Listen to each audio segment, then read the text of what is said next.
네, 축구팬 여러분 안녕하십니까? 계속해서 또 아시안게임 대표팀 7개월이 채 남지 않은 상황에서 과연 선수들 어떤 풀이 좀 있는지 체크를 해보고 있는데요. 오늘은 수비진을 한번 살펴보도록 하겠습니다. 수비진 같은 경우 백4의 주전이 정해져 있나라는 생각이 들 정도로 어느 정도 고정된 기용폭을 보이고 있는데요. 과연 어떤 선수들이 있는지 지금부터 한번 알아보도록 하겠습니다.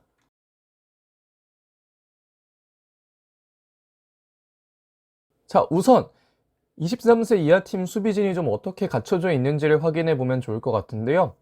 23세 이하 팀 이 수비진의 뭐라고 할까요? 좀 주전 조합은 다음과 같습니다. 이규혁, 김주성, 이상민, 최준 이 4명의 선수로 백포 조합이 만들어지고 있는데요. 이 모든 선수가 황선홍 감독 체제 하에서 공식전에서 500분 가까이 혹은 그 이상을 소화하고 있습니다. 이규혁의 경우 488분, 최준의 경우에는 531분, 김주성은 448분, 이상민은 540분 정도를 뛰고 있는데요. 그렇기 때문에 현재 상황에서는 이 자리를 깨기보단 백업으로 누가 들어가냐가 조금 더 중요하게 여겨지고 있는 상황이기는 합니다. 하지만 백업 뎁스가 생각보다는 꽤 넓은데요. 황선홍 감독이 어떤 선수의 멀티성을 우선시하는지에 좀 달려있다라고도 생각할 수 있겠고, 그렇다면 과연 어떤 선수들이 어떠한 멀티성을 가지고 있는가에 대해서도 좀 살펴볼 필요가 있을 것 같은데요. 우선은 레프트백 풀부터 좀 살펴보면 좋을 것 같습니다. 레프트백은 앞에서 말씀드렸던 대로 이규혁 선수가 주전 자리를 차지한 가운데 조현택과 이태석이 그 자리를 바라보고 있는데요. 일단 먼저 이규혁 선수에 대해서 간략하게 소개를 해보자면, 이규혁은 전남 드래곤즈 소속의 99년생 수비수입니다. 이제 20세 이하 월드컵 준우승 때에는 최준 선수가 레프트백에 있었고, 그 자리에서의 조연 역할을 했던 선수인데요. 이 결승전에 나왔던 걸로 기억을 하고 있습니다. 사실 이규혁 같은 경우에는 지금 레프트백 풀을 보시고 나서 많은 분들께서 조현택은 울산에 있고 이태석은 서울에 있고 이규혁은 전남인데 리그가 다르지 않나? 라고 생각을 하실 수도 있는데, 뭐 그 이전에 보여줬던 폼도 그렇고 이규혁 선수는 보다 연령별 대표팀에는 훨씬 더 많이 가까웠던 선수고요. 이 선수는 점차 경험을 쌓으면서 기량이 많이 올라오고 있습니다. 아무래도 피지컬이 점점 더 완성되어 가고 있는 단계에 있기 때문에 공격적인 측면에서는 뭐 나쁘지 않은 활약을 보여주지만, 뭐 수비적인 부분에서는 피지컬이 완성되면 조금 더 좋은 모습 보여줄 수 있지 않을까 싶은데, 지금 당장은 약간은 뭐 개인 기량이 뛰어난 선수를 상대로 해서 그런 건지 모르겠지만, 뭐 아시아 챔피언스 리그에서의 모습도 그렇고 가끔씩 뭐 부담스러워하는 경우가 있기는 합니다. 하지만 앞에서 말씀을 드렸던 대로 피지컬이 완성되면 이러한 부분을 조금이나마 좀 줄일 수 있지 않을까라고 생각은 하고 있고요. 지난해에는 전남에서 15경기 동안 1개의 득점 기록했고, 황선홍호에서는 7경기 나서서 1개의 득점 기록했습니다. 23세 이하 아시안컵 포함해서 총 5번 또 소집이 됐고요. 넘어가서 조현택 같은 경우에는 울산 현대 소속입니다. 2001년생, 파리올림픽도 출전이 가능한 나이대이고요. 부천에서 경험을 쌓으면서 기량이 만개하고 있습니다. 울산에서도 2023년부터는 어느 정도 중용이 될 것으로 보이는데요. 조현택의 장점이라고 한다면 공격력입니다. 공격적인 능력, 특히 뭐 킥, 그리고 크로스, 이런 것들에 좀 강점을 지니고 있는 게 바로 조현택 선수인데요. 이 황선홍호에서도 그렇고 다른 여러 가지 뭐 K리그2에서도 그렇고 공격 포인트를 꽤 많이 기록해주는 선수입니다. 특히 뭐 조현택 같은 경우에는 뭐 친선 경기에서도 득점을 기록했죠. 지금 황선홍호에서 3경기만 출전했다고 보이지만 이거는 이제 공식전 결과라고 좀 생각을 해주면 될 것 같고, 조현택은 그 킥 능력과 크로스를 기반으로 해서 상당히 좋은 능력을 또 보여줄 수 있는 선수이기 때문에 수비력만 올라온다면 보다 더 완벽한 레프트백이 될 수 있지 않을까. 따라서 조현택은 뭔가 멀티성을 지닌 자원이라기보다는 그 공격력이 상당히 좋은 자원이기 때문에 또 충분히 데려갈 수 있을 만한 여지가 충분히 있다라고 좀 생각을 해 주시면 좋을 것 같습니다. 자, 또 넘어가서 이태석 선수인데요.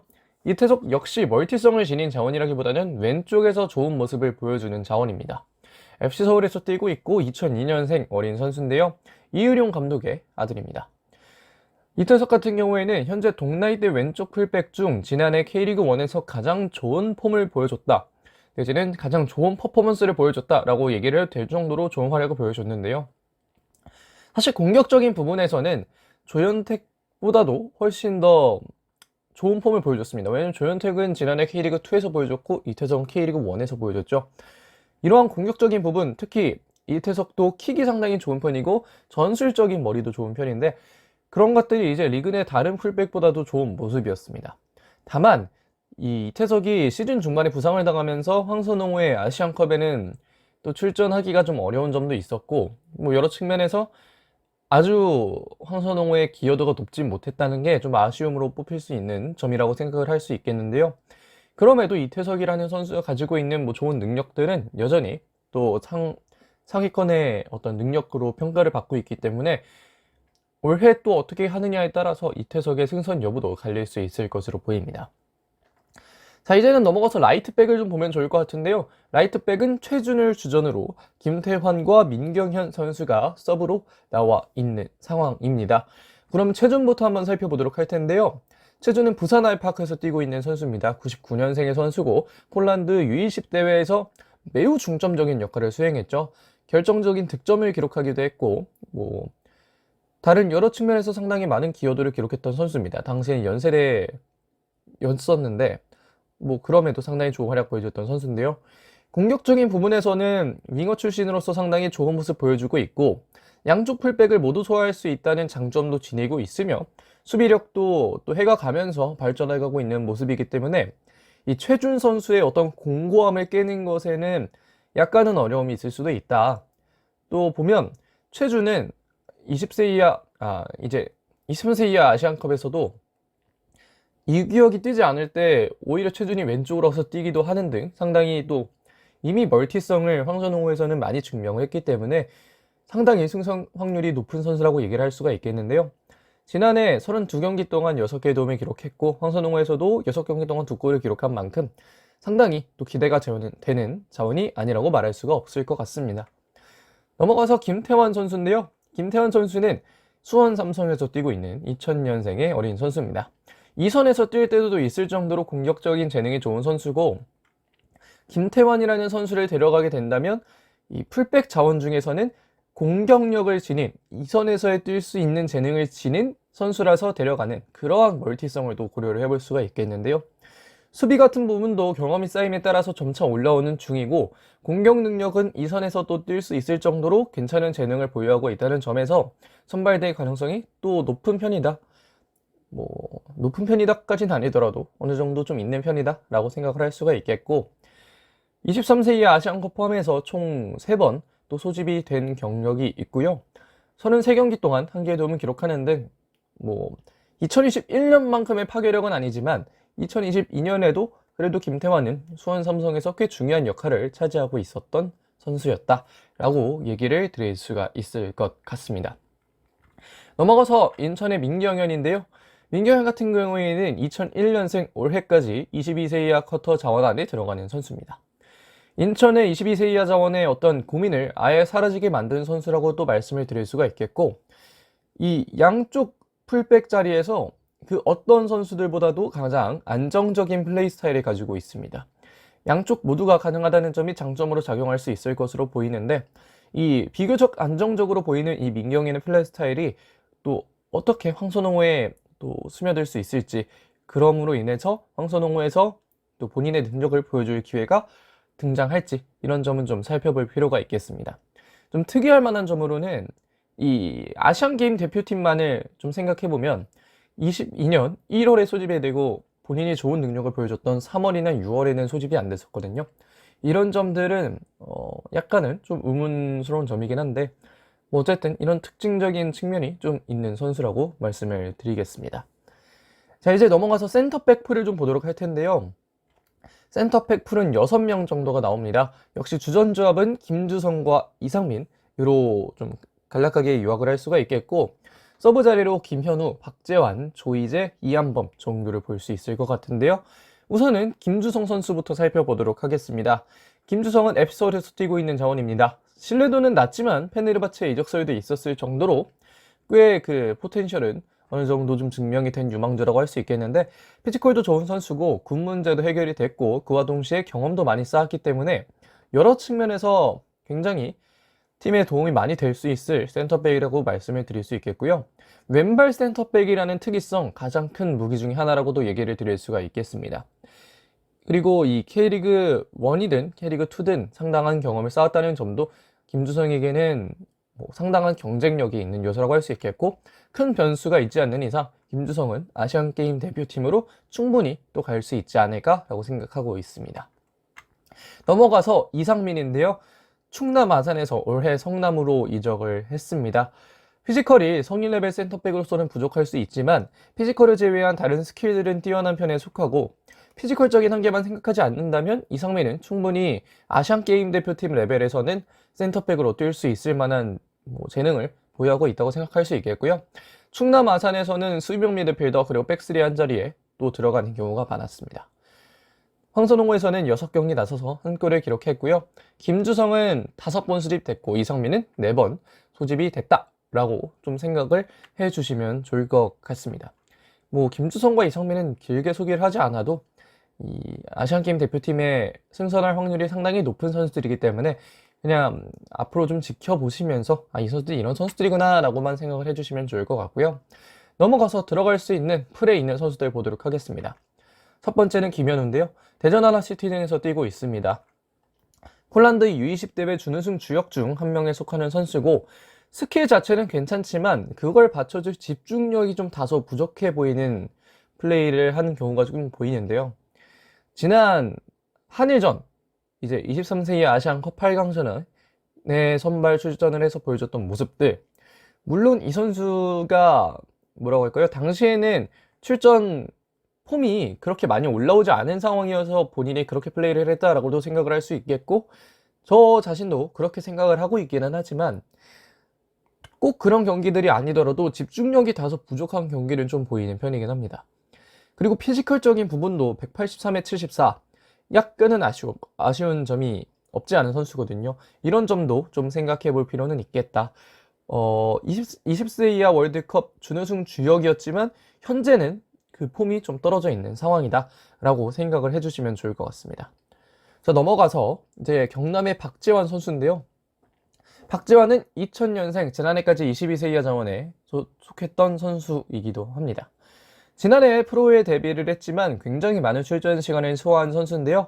현재 대표팀 풀에서는 가장 피지컬이 좋은 축에 속하는 선수라고 또 얘기를 드릴 수가 있겠습니다. 그렇기 때문에 피지컬에 기반한 여러가지 수비적인 능력들이 좋은 편인데요. 다만 발전할 것도 여전히 보이기는 하는 센터백이긴 합니다. 이 선수는 지난해 이제 화성FC에서 경남으로 이적하면서 또 프로에 데뷔를 했다라고 얘기를 드리겠고, 지난해에는 32경기에 나서서 2골을 기록했고요. 그러한 활약에 힘입어서 23세 이하 아시안컵에만 소집이 됐습니다. 이 아시안게임 대표팀 기준으로는요. 그렇기 때문에 박재환이 사실 지금은 이 김주성, 이상민, 김현우, 그리고 뒤에 소개해드릴 조이제, 이한범보다는 그 대표팀에서의 시작은 느렸지만 오히려 또 발달될 가능성이 충분히 존재하는 선수가 아닌가라고 좀 생각을 해주시면 좋겠습니다. 자, 넘어가서 이제는 조이제 보도록 할 텐데요. 조이제는 부산 아이파크에서 뛰고 있는 선수입니다. 사실 초기까지만 해도 조이제라는 선수의 어떤 능력이 약간은 의심을 받을 수도 있는 그런 시즌이었는데, 박진석 감독이 들어오면서 조이제는 급격하게 성장을 했습니다. 차차 플레이가 개선이 되고 있었고, 피지컬 자체는 좋은 편에 속하기 때문에 이러한 스킬들 그리고 전술적인 머리들을 박진석 감독의 지도하에서 좀 더 발전만 시킬 수 있다면, 그렇다면 정말 더 좋은 선수가 될 수 있지 않을까라는 생각을 하게끔 만드는 선수인데, 그렇기 때문에 앞으로 지켜볼 만한 점이 많이 있는 선수고, 지난해는 27경기에 출전을 했지만 올해에는 그 출전 빈도가 높아질 수도 있는 그런 상황이 되지 않을까라고 생각을 하고 있는데요. 황선홍호에서는 출전은 없습니다. 공식적 출전은 없는 상황이고 2021년 9월 그리고 2022년 1월에 소집이 됐는데, 이 조이제라는 선수가 터진 타이밍이 시즌 중반부 내지는 중후반부였다는 점을 생각해보면 아직은 지켜볼 만한 여지 충분하다라고 좀 얘기를 드리겠습니다. 마지막으로 이제 이한범 선수 보도록 하겠는데요. 이한범은 앱서울에서 뛰고 있는 2002년생의 어린 센터백입니다. 최근 출전 경기들에서의 폼만 보면 이 앞에서 소개해드렸던 선수들 중에서도 가장 폼이 좋은 선수라고 얘기를 할 수가 있겠는데요. 빌드업에도 어느 정도 강점이 있고 대인 수비 능력도 장점 중에 하나입니다. 역시 피지컬이 좋은 편이기 때문에 그렇고요. 스피드가 느리다는 게 단점이지만 파트너가 어떠냐에 따라서 조금은 가려지는 편이고, 만약에 김주성이 왼쪽, 오른쪽이 이한범이라면 이런 점 어떻게 보면 좀 가려질 수도 있는 포인트도 하나다라고 얘기를 드릴 수가 있겠습니다. 다만 이한범은 좀 부상이 많은 편이고, 이제 2022년에만 부상이 좀 많으면서 이 선수 인저리 프론인가? 라고 생각을 하게 될 정도로 약간은 좀 힘든 시즌을 지난해에 보냈거든요. 이런 점들은 보강이 되지 않는다면 이한범이 승선할 만한 타이밍에 부상을 당할 수도 있다. 그렇기 때문에 본인이 몸 관리를 잘하고 좀 더 몸 관리에 철저해져야 하지 않을까라고 좀 생각을 하고 있는데, 이한범이라는 선수가 가지고 있는 재능만큼은 굉장히 토클래스인 만큼 보다 좋은 시즌 보내서 아시안게임 대표팀에 또 좋은 도움이 됐으면 하는 바람입니다. 지난해에는 25경기를 뛰었고요. 이제 2022년 1월, 2022년 3월에 소집이 됐지만 공식적 출전은 없었다라고 또 다시 한번 말씀을 드리도록 하겠습니다. 자, 그래서 여기까지 아시안게임 대표팀 수비수들 풀을 좀 체크를 해봤습니다. 아마 아시안게임 대표팀 풀 체크 영상 중 이번 영상이 좀 제일 길 것 같은데요. 가장 많은 선수를 소개해드린 만큼 좀 영상이 길었는데 그 점 좀 양해를 부탁드리도록 하겠고요. 사실 앞으로 시즌이 개막을 아직 안 했기 때문에 개막만 하면 이 선수들의 활약을 더 지켜볼 만한 시간들이 많이 있을 것이라고 생각하고 있습니다. 지금 간략하게 소개해드린 선수들도 있겠지만 다른 선수들도 튀어나올 수 있는 상황인데요. 이 선수들 과연 또 어떤 시즌을 보내면서 어떻게 명단에 합류하게 될지 또 길게 지켜봐 주시면 좋을 것 같습니다. 자, 그러면 이번 영상은 여기까지 하도록 하겠습니다. 고맙습니다.